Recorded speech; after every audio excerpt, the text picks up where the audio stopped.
പദവികൾക്കും ബഹുമതികൾക്കും വേണ്ടി മെത്രാന്മാരുടെ പിന്നാലെ ഓടുന്ന തൃശ്ശൂരിലെ ഒരു പ്രൊഫസർ പ്രാഞ്ചിയേട്ടന്റെ ഒരു ഗതിയെ ഇയാൾക്ക് മാർ കട്ടിലിനെയും മാർ പാമ്പ്ലാനെയും വെളുപ്പിച്ചെടുക്കുന്നതിൽ PhD ഉണ്ടെന്നാണ് തോന്നുന്നത്. എല്ലാ കാലത്തും നോമിനേഷനിലൂടെ കയറി വന്ന് മെത്രാന്മാർക്ക് ഓശാന പാടുന്ന അരിപ്രാഞ്ചിയാണ്. സത്യത്തിൽ ഇയാളെ പോലെയുള്ള അൽമായരാണ് സാധാരണ വിശ്വാസികളെ വിഡ്ഢികളാക്കുന്നത്. 1960-ലെ ദൈവശാസ്ത്രം കഷായം പോലെ വീഡിയോകളുടെ പുറത്തുവിടുന്ന വിശ്വാസികളെ ആശയക്കുഴപ്പത്തിലാക്കും. ചുരുക്കത്തിൽ ഇത്തരം കാര്യങ്ങളിൽ ആരും തൽപരരല്ല. തൃശൂർ ബിഷപ്പുമാരുടെ ഏറാൻമുള്ളികളായി ജീവിതം കഴിക്കുന്ന ഇത്തരം ആളുകളുടെ മുഖംമൂടികൾ അഴിഞ്ഞു വീഴണം.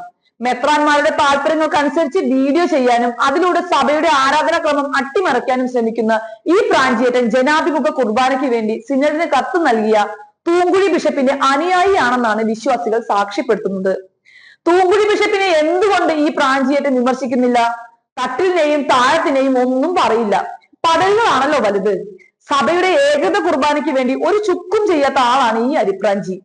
സമവായ കുർബാനയ്ക്ക് വേണ്ടി ഇപ്പോൾ താഴത്തിനെ വെട്ടിമാറ്റുന്ന പ്രാഞ്ചിയേട്ടൻ എന്നും അധികാരത്തിന് വേണ്ടി നിലകൊള്ളുന്നു. ശരിക്കും ഇലക്ഷനിലൂടെ പദവികളിൽ വരാൻ കഴിവില്ലാത്ത ഇയാൾ നോമിനേഷനിലൂടെയാണ് രംഗത്ത് വരുന്നത്. ഇപ്പോൾ തട്ടിലിന് വേണ്ടി ഇയാൾ ചെയ്യുന്ന ഓൺലൈനുകളും മറ്റു മാധ്യമങ്ങളും ഇത്തരം ഇരട്ടത്താപ്പുകൾ തിരിച്ചറിയണം. സമവായ കുർബാനയ്ക്ക് വേണ്ടി ചൂട്ടുപിടിക്കുന്നു. ഇത്തരം കള്ളനാണയങ്ങളെ തുറന്നു കാണിക്കാൻ സഭയ്ക്ക് കഴിയണം. വിശ്വാസയോഗ്യമല്ലാത്ത ഇത്തരം അരിപ്രാഞ്ചിമാർ സഭയുടെ നിലപാടുകളെ വെള്ളം ചേർത്ത് അവതരിപ്പിക്കുന്നു. വിശുദ്ധർ ചമയുന്നു. സത്യത്തിൽ വിമതർ ഇയാൾക്കാൾ എത്രയോ ഭേദമാണ്. ഏകത കുർബാനയിൽ തൃശ്ശൂരിലെ പ്രാഞ്ചിയേറ്റ നിലപാട് വ്യക്തമാക്കണം. പാലാ അസംബ്ലിയിൽ ഡെലിഗേറ്റ് പോലും ആക്കാതെ സഭ പുറത്തു നിർത്തിയ ആളാണ് ഈ അരിപ്രാഞ്ചി.